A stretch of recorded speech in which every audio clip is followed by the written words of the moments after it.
Hey, what's good, YouTube? Today we're gonna be reacting to Matty Balls Pause, bro. His channel name is so pause. But the most bizarre music conspiracy theories. Okay, so let's see. From the thumbnail, he had Michael Jackson. So like, theories around Michael Jackson and shit. Like, he got killed because he knew too much. He was buying up like all the fucking property. Like, bro, this man Michael Jackson owned, what's it called? The fucking the Masters. Yeah. Yeah, he owned the Masters for the fucking Beatles, bro. The Masters that fucking like, bro, he bought off Sony, and it's like, bro, when he had it, bro, he was making like bands off those niggas, bro. For the Beatles Masters. But let's get into the reaction, man. Like Michael Jackson, like he owned it. Being cloned Like he even owned what's it called? Eminem fucking Masters. Tragic bombing at the Ariana Grande like, concert. That shit was wild. There are a lot of conspiracy theories revolving around music. So today I have gathered 6 of the most bizarre music conspiracy theories, starting off with the Michael Jackson wore a mask theory. Also, if you aren't aware, this is a part 2 to a video that I made about a month ago, and in that video I was pretty dismissive of the theories. So I'd like to apologize right now to all the truth seekers out there that I offended by my video. I now believe all of those theories. And real quick before I get into the new theories in this video, let's first hear a word from our sponsor. I'm very excited to say that this video is brought to you by Manscaped. Of course, Manscaped, man. Easy cleanup. There's also LED lights on the front. Video. He wore a mask? What do that mean, bro? So the Michael Jackson wore a mask. Bro, my nigga, you told me his like face was fake, bro? That what you telling me? Theory is a theory that spawned due to an incident where he caught on fire during a Pepsi commercial on January 27th, 1984. Yeah. They were filming in front of a live audience of 3,000 people. And during the 6th take, some of the pyrotechnics went off and Michael was too close to them, so his hair and jacket caught on fire. The flames were quickly put out and he was rushed to the hospital. He suffered 3rd and 2nd degree burns on his head. Because of this is what... Bro, it was that fucking hairspray, man. To the hospital. He suffered 3rd and 2nd degree burns on his head. Because of this is what some theorists speculate Michael Jackson actually looks like. And they believe that anytime he was seen after this incident, he was actually wearing a mask or some sort of makeup to cover up his real face. So let's take a look at the evidence. So the burn incident during the Pepsi commercial was very much so real, captured on video, and was in front of a live audience like I said. Fans said that his scalp was glowing and smoke was billowing from his head. Another piece of evidence is that MJ has been seen wearing masks or costumes like the time he was playing the mayor in his short film Ghost, which leads people to believe that he was doing a similar thing every time he left the house. Who's weird now? Who's the freak now?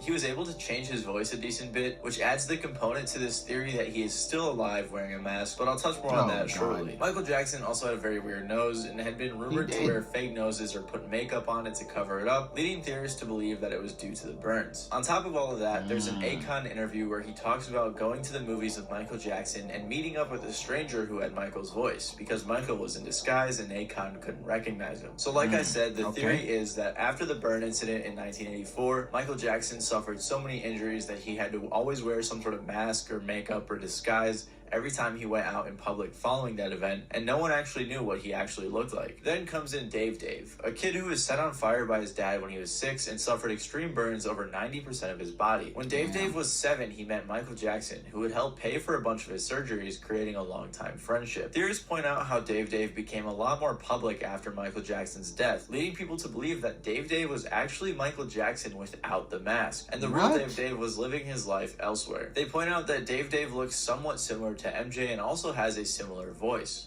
Oh, it's a very interesting story, Larry. And this is at least what all the We do have a similar. say. Oh no, that's wild. We do have all these for the video, but this one is just so obviously fake, and most of the evidence is verifiably false. The fire was heavily exaggerated as it mostly affected his scalp, and here's some pictures of him in the hospital the day after the incident. His face looks just fine. He did have to wear a wig to cover up, but not a whole face mask. The theorist straight up lied about the Akon interview because... But bro, that shit is crazy, bro. The dude did sound do sound like Michael Jackson, bro. Akon was talking about a disguised Michael wore to the movies, and Akon was joking about how bad it was as a disguise and that people eventually recognized him. He also broke his nose in 1979 during a dance rehearsal, so he had some plastic surgery to fix the issue, and had a few more in the following years. His nose did have a lot of issues following these surgeries, which caused many follow-up surgeries, and he had a lot of things done to cover up his nose, but a whole face mask or disguise was not one of them. It was really just a bad plastic surgery. So the theory is indeed bizarre, but not too realistic. However, this next theory is somehow even more bizarre. So this theory is that the experimental rap group Death Grips had some sort of involvement in the bombing at an Ariana Grande concert in 2017. The attack took place on May 22nd of 2017 in the Manchester Arena as fans were leaving the concert. Including the attacker, 23 people were killed and over 1,000 were injured. So what could an experimental hip-hop group like Death Grips have to do with this incident? Well, that same day, May 22nd of 2017, Death Grips released a song called Steroids. It was released at 22:09 or 10:09 p.m. The song is 22 minutes and 31 seconds long, and the Manchester bombing happened at 22:31 or 10:31 p.m. So the song was released exactly 22 minutes before the bombing. There were also 22 victims who had passed away, excluding the bomber, and the bomber was 22 years old. The song had lyrics like Timeless, but I admire improvised explosives, and the bomber at the concert had used one of these IEDs or improvised explosive devices, which is basically just a homemade bomb. Another lyric that theorists point to is exit wounds and rabbit ears, rabbit holes that last for years. And if you aren't familiar with Ariana Grande, she had recently just released an album called Dangerous Woman, where she was wearing bunny ears in the cover, and it was a common theme in her imagery. Death Grips even had an old Twitter account called BB Poltergeist, which for the longest time only followed Ariana Grande. You've also probably noticed that the number 22 keeps popping up, and that's because 22 along with 11 and 33 are big important numbers in numerology. The bomber was a 22-year-old man from Libya, and apparently Libya's name in numerology is 22. The BB Poltergeist account I mentioned earlier also has some ties with numerology, with B meaning 2. So 22 Poltergeist is essentially what the handle means, and a poltergeist is a supernatural being that can cause physical disturbances like loud noises and throwing around objects. Death Grips has also showed some interest in numerology. Their album Government Plates was surprise released 13 months, 13 days, and 13 hours after their previous album in 2013. Not only that, but their next album following the song Steroids was released 13 months later on June 22nd. This theory does go a whole lot more into occultism, which is too scary for me to Google, so I'll just play a brief clip explaining the significance of the number 13. Wiccans, which have occult beliefs, follow the Celtic tree months, which divides the calendar into 13 separate months. Between the release of Steroids and Year of the Snitch, there were 13 full moons. Death Grips has often tied releases of their projects to various lunar occurrences. So essentially what some people believe is that this was some sort of occult ritual where Death Grips summoned some sort of supernatural power to cause a bombing. The only main issue with this theory is that the song wasn't actually released 22 minutes before the bombing, and according to Facebook, it was released at 7:11 p.m., and I doubt Death Grips was in on such a horrible terrorist attack. But this would not be a good conspiracy theory video without the mentioning of a clone theory. Oh God, man, people always think someone got fucking cloned, bro. Let's see. Kanye was cloned. Internet anarchists for bringing this theory to my attention, as he made a great video on the topic. But anyways, people speculate that Kanye West was actually cloned, and that there are two Kanyes that we have been seeing over the past years. This is a theory that began in 2016 after Kanye had gone on various rants about Trump, Jay-Z, and many others during his St. Pablo tour. He was barely performing any actual music, leaving many fans upset. Following these viral rants, he was at his personal trainer Harley Pasternak's house when the police were called because Kanye was acting erratically. Police got there and he was taken to the UCLA Medical Center. He was then diagnosed with bipolar disorder, given meds, and canceled the rest of his tour. People took note of how Kanye looked like a shell of himself in photos following the incident. After this, he was working on an album called TurboGrafx X16, and a song from that album called UCLA was leaked. Some speculate that it was even recorded in the UCLA hospital, but I can't find any evidence for that. However, the song did have some eerie lyrics like, "Welcome to UCLA, tell me how UCLA, I'm going cray, and take your meds, yay, go to bed, yay, get out of your head, yay, did you hear what I said, yay, I didn't say that. Really weird and eerie song. And then if you fast forward a few years, this theory pops up once more after Kanye's recent controversies. If you didn't know, Kanye made many comments about Jewish people that led to him losing partnerships and business with almost every company and brand he was working with. Following these incidents, an interview with actor Orlando Brown was released where he said this. You guys actually realize like how there's a taller Kanye and a smaller Kanye, taller Kanye. Huh? They're fighting for who's gonna be Kanye. They're fighting for who's gonna be Kanye, dude, right in front of you. And it's like, yo, bro, leave my brother alone. So Orlando is claiming that there were 2 Kanyes, but he isn't new to crazy claims, so... Okay, Orlando, he's going. Mentally, he's going, bro. He's going. Because what is he talking about, bro? And it's like, yo, bro. What taller Kanye? What is he talking about? So Orlando is claiming that there were 2 Kanyes, but he isn't new to crazy claims, so he may not be the most reliable source. After this claim made by Orlando Brown and all the controversies he was in, Kanye shared a message from his personal trainer Harley Pasternak that was quite haunting. I mentioned this guy earlier because this is the guy Kanye was with when he was first taken to the hospital and given meds for his bipolar disorder. Harley has worked with many celebrities, including many people who have died to drug-related incidents like Mac Miller and Brittany Murphy. This has led theorists to believe that Pasternak may have had a hand in these people's deaths. It doesn't help that before he was a celebrity personal trainer, he used to work for the military as a nutrition and exercise scientist where he would study medicine. He said in interviews that he had access to different sorts of drugs and he wasn't governed like everyone else. So what does this have to do with Kanye? Well, he posted a tweet with a text from Harley that reads, "I'm going to help you Hold on. You already know the military be doing some crazy shit, man. You already know Area 51 got some shit down there. So it's like, bro, if he was a scientist for the military, bro, hey, and that nigga wasn't governed, so it's like, you know, might be doing some human experiments in his basement or some shit. Like, bro. That he had access to different sorts of drugs and he wasn't governed like everyone else. So what does this have to do with Kanye? Well, he posted a tweet with a text from Harley that reads, "I'm going to help you a couple of ways. First, you and I sit down and have a loving and open conversation, but you don't use cuss words and everything that is discussed is based in fact and not some crazy stuff that a dumb friend of yours told you or that you saw in a tweet. Second option, I have you institutionalized again where they medicate the crap out of you and you go back to zombie land forever. Playdates with the kids just won't be the same." Many people saw this tweet and actually took Kanye's side, believing that Harley was evil since he had put him on meds before. But this theory goes even deeper. When in December, Kanye tweeted a picture of a swastika inside the Star of David, saying he was again running for president. People were obviously upset and he was again banned from Twitter, but others pointed to it actually being a symbol for the religion called Raelism. Raelism is a religion that believes Earth was created by aliens called the Elohim, who are responsible for a lot of miracles around the world. However, Raelism is also very passionate about human cloning because they believe that cloning is the key to immortality. So maybe the tweeting of that symbol was a clue about him being cloned. And the final piece of evidence for this is from his Can't Tell Me Nothing freestyle during his Sunday service in 2020 when Kanye said, and as for when many people think that Kanye was funny. Just watch how they cloned me. Nah, that's funny.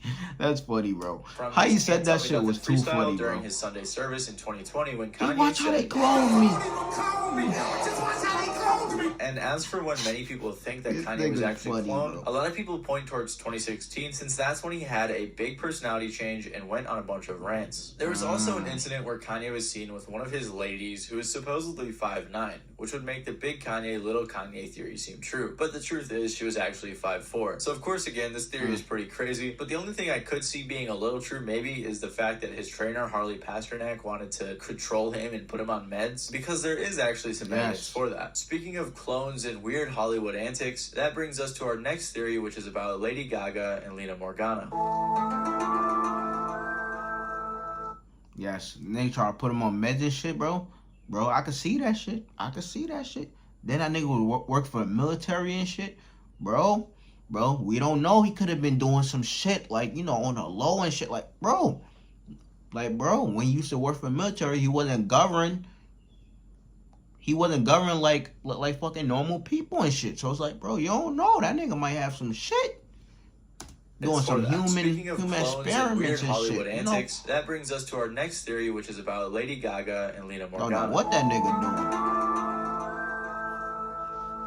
People believe that Lady Gaga was in some way responsible for the death of Lina Morgana, another artist who Lady Gaga knew personally and had a very similar style. So theorists believe that Lady Gaga caused her death and then took her place in the music industry. This theory does run very deep, and I'm just going to cover the key points, so let's check it out. So Lina Morgana is an artist who had been releasing music for a while, and then around 2006 she began working with a guy by the name of Rob Fusari. She also had a publishing deal with Sony. Not much else is known about her music career other than the fact that she was on the rise. Her MySpace page was getting a bunch of attention, her music had been on the radio, and she was also featured in a couple of TV shows. Then in 2007, Rob picked up another artist to help Lina with her music. Can you guess who that artist was? That's right, it was Lady Gaga. Originally, Lady Gaga was brought in to help Lina with her songwriting and background vocals, and apparently they made around 12 songs together. None of them were released, however, one song called Wonderland by Lina with Lady Gaga's background vocals has been leaked. After working together for about a year, on October 4th of 2008, an article was published that said, a woman believed to be in her 20s or 30s jumped from the roof of the Staten Island Hotel in Graniteville this morning, and as it would eventually turn out, the unnamed woman was 19-year-old Lina Morgana. Fans were in the dark for a while since she wasn't named until Lina's family released an official statement. Meanwhile, Lady Gaga was blowing up as a solo artist rather than a writer in the background. We aren't sure when exactly this theory spawned, but it definitely gained some attention after Lina Morgana's mom reached out to TMZ, basically telling them that Lady Gaga had stole her daughter's swag, and she wanted to bring recognition to her daughter. She also sent a video that compared the similarities between the two stylistically. They had very similar outfits, similar makeup, similar styles, similar music videos, and even similar music. And all of Lina Morgana's outfits and style predated Lady Gaga's. TMZ reported that Lady Gaga said something in response along the lines of, she feels awful that a woman died at such a young age, but they hardly knew each other. Which is really weird for her to say when there are multiple sources stating that they made a ton of music together. So because Lady Gaga eventually took on Lina Morgana's musical identity, people speculate that for some reason Lady Gaga had Lina Morgana killed or even sacrificed her so she could become a star. Really, the only evidence fueling this is the Paparazzi music video by Lady Gaga and a statement from someone who claims to be Lina's aunt. So in the Paparazzi video released in 2009, Lady Gaga is seen being thrown over the edge of a balcony, which a lot of people believe is a callback to how Morgana died. They also point out a hidden message in the music video?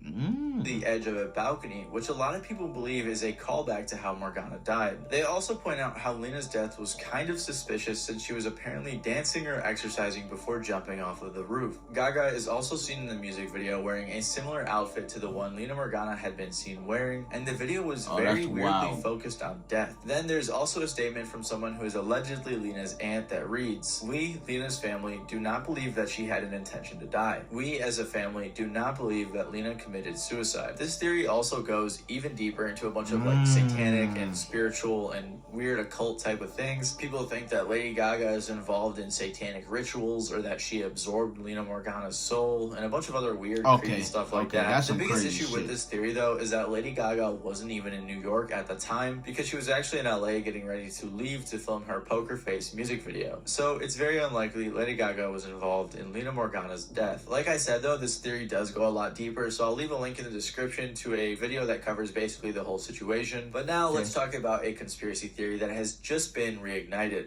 Okay, tough. I don't think like she was, involved in her death or whatever, but it do look like that she stole her music identity and shit though. Bro, she saw that shit was popping, she was like, she was like, you dead, you ain't gonna use it. So, bro, she just used it her damn self. But damn, bro, it looked like she took her whole swag, her whole style and shit, and profited off it. So shit, type crazy. And then like the music video, and it's like how the shit lining up to like how what's called Lina died and shit. It's like crazy. Like, hey, might not be a coincidence, man. Music it's video. Interesting, so man. It's very unlikely Lady Gaga was involved in Lina Morgana's I don't think death. that she like I was said though, this theory does though. go a lot deeper, so I'll leave a link in the description to a video doing that a ritual, then taking her soul and shit is crazy theory. Like that's a crazy just been theory. reignited. Drake and XXX The theory that Tentacion. Drake is responsible for the death of XXX Tentacion is nothing new at all, but recently it's been reignited, and this theory has always interested me. I don't believe let's this. look into it. In 2016, like, why would Drake was do this? blowing up on SoundCloud while he was in jail. Drake apparently found the song and attempted to reach out to X, but couldn't get into contact with him. So in January of 2017, Drake teased a song called KMT, where he was using the exact same flow as X did on Look at Me. This sparked a huge beef that really helped jumpstart X's career. X was talking crazy about Drake on Twitter for a while, and then Drake addressed the accusations in an interview where he said he didn't know who X was until he was accused of taking his flow. Then X went on live and continued talking crazy about Drake. The beef then died down for a while, despite there being some clear animosity between the two. Then in February of 2018, X posted on his story, "If anyone tries to kill me, it was Drake." However, he took it down and claimed that he was hacked, which would make sense since he was recently praising Drake for God's plan. Then in May of 2018, Drake released a song called I'm Upset, where he said, "SMS, XXX, that's the only time I ever shoot below the neck. Why you keep on shooting if you know that friend is dead? That's the only kind of shit that gets you some respect." The following month, X was murdered while he was shopping for motorcycles because the murderers were trying to take his Louis Vuitton bag, which had $50,000 in it. I still remember the day that this happened, and everyone on my Snapchat immediately became a detective. It didn't help when shortly after, Drake released his album Scorpion with the song Mob Ties on it, which had lyrics like, "Sick of these people, hire some help, get rid of these people," and Louis bags in exchange for body bags. That last line does seem like a direct reference to X's situation since he was killed over a Louis Vuitton bag. Then 4 months later, when the Sicko Mode video was released with Travis Scott and Drake, there was a scene where it looked like an X lookalike was being crushed by a rock. Following this, conspiracy theories died down for about 4 years until Drake released his collab album with 21 Savage. And on the song On BS, Drake said, "Maybe I should do a 20, maybe I should break that 20, do a 10, maybe I should break that 10, do a 5, then if it gets live, do a 5 again." People speculate that when you add these numbers up in a certain way, it makes 30, which is XXX in Roman numerals. Following that line, he said, if he held his tongue on that live, he'd be alive again. Like I said earlier, X had talked crazy on live about Drake, so many people assumed that this line was a direct diss to X. And what reignited these conspiracies even more is when Drake was called to show up at court. If you don't know what I'm talking about or don't know much about the case for X's murder was... Oh yeah, bro. This dude, bro, he was snitching like crazy. He was like, he did it. It was like, whoa. It was like this man snitched like crazy. What's his name? Robert Allen. He snitched like crazy. Like, was a direct bro, this man, and what reignited these he was conspiracies talking even more is when Drake was called to show up at court. If you don't know what I'm talking about or don't know much about the case for X's murder was still going on recently, and I'm pretty sure it's over now and the murderers got sentenced, but Drake was called to show up, and he didn't, but his lawyer eventually did. His lawyer pointed out how there was zero evidence that Drake had even had any communication with the killers, and the judge said that Drake was innocent. So the bulk of this theory is just lyrics and subliminals. However, this next theory is all speculation, but has spawned urban legends for nearly half of a century. Okay. Love roller coaster? What the hell is this? This is a 3-for-1 conspiracy theory because there are multiple theories that have spawned from the song Love Roller Coaster by the Ohio Players. The song was released in 1975 and became a #1 hit. It was also eventually covered by the Red Hot Chili Peppers. However, during the song at about 1 minute and 24 seconds, there's a faint scream that can be heard in the background. This scream has spawned many conspiracy theories, so let's talk about them. One of the most common explanations for this scream is that there was an incident with the model who was on the album cover. In the album cover, she's being covered in honey. However, theories suggest that she was actually covered in some sort of acrylic substance for the purpose of the photo shoot. The substance then got stuck on her body, and while people were trying to get it off, it ripped off parts of her flesh. For some reason, someone caught the scream on tape and decided to use it in the song. There's also a bunch more theories revolving around this idea. A spin-off of the one I just said, they reaching like crazy. Being caused by her flesh being ripped off, she was furious with the Ohio Players manager and busted into the studio while they were recording the song. She was demanding compensation from the manager and threatening to sue, so he stabbed her to death to keep her quiet, and her scream was caught on the original song recording. But somehow no one noticed it, and it made its way to the final cut. A third theory is very similar to the second one I just mentioned. Instead of being at a recording studio, the band was recording the song at one of the members' apartments. While they were jamming and recording, quoting, an intruder broke into a neighboring apartment and murdered someone, which was captured on the they're song. reaching. However, since the band members likely were singing and had headphones on, they never heard the scream. Like the last theory, somehow the scream made its way to the final cut of the song without anyone noticing. Right? Like I said, there are many spin-offs of these theories, like someone was killed in a nearby recording studio, or the model was burned by the hot honey and screamed, and that's where it came from. However, one of the members of the Ohio Players at the time, Jimmy Diamond Williams, offered up the following explanation decades later. He said, "There's a part of the song where there's a breakdown. It's guitars, and it's right before the second verse, and Billy Beck does one of those inhaling type screeches like Minnie Riperton did to reach her high note, or Mariah Carey does to go octaves above. The DJ made this crack, and it swept the country. People were asking us, did you kill this girl in the studio? The band took a vow of silence because you sell more records that way. So the only question is, was Mr. Williams telling the truth, or was it simply a cover-up story? The world may never know." Anyways, thank you guys for watching. I hope you enjoyed. Other than that, this has been Matty Balls, and I will see you that would guys make sense, next bro. time. That would make sense. Don't confirm nor deny.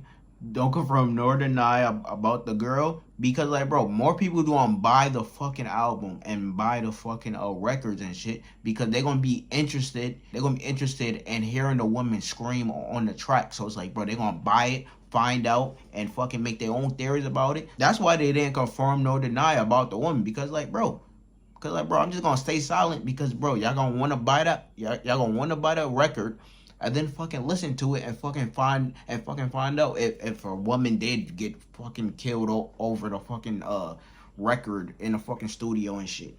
But hey, smart on their part, honestly. But bro, some of these theories were so fucking far-fetched. Some of them is reaching. Like, bro, some of this shit is just so funny how people just come up with, like, bro, just give them a little bit, and then they fucking stretch it. Then they fucking stretch it a fucking mile and fucking make their own fucking story in their head to make it make sense for them. Some of these theories be so fucking funny. Like, bro, some of them be be wild. Like for Lady Gaga, for fucking killing her, and then fucking taking her soul and shit. Doing some ritual shit. Like, damn, bro. Like, damn, like, people be reaching like crazy. But, hey, it could be true. It could be true. Maybe. But, hey, that's why it's a theory, because we would never know. We would never know what people do behind the scenes. We never know what's in people closet, what skeletons in people closet and shit. Like, some people do some wild shit behind the scenes, man, that we will never find out. Hey, some of these theories are wild, but hey, that's why the video is called Most Bizarre Music Conspiracy Theories, for a reason. But hey, great video though by Matty. But like, comment, subscribe, suggest anything else that you want me to react to, down below in the comments. But check out in the next one.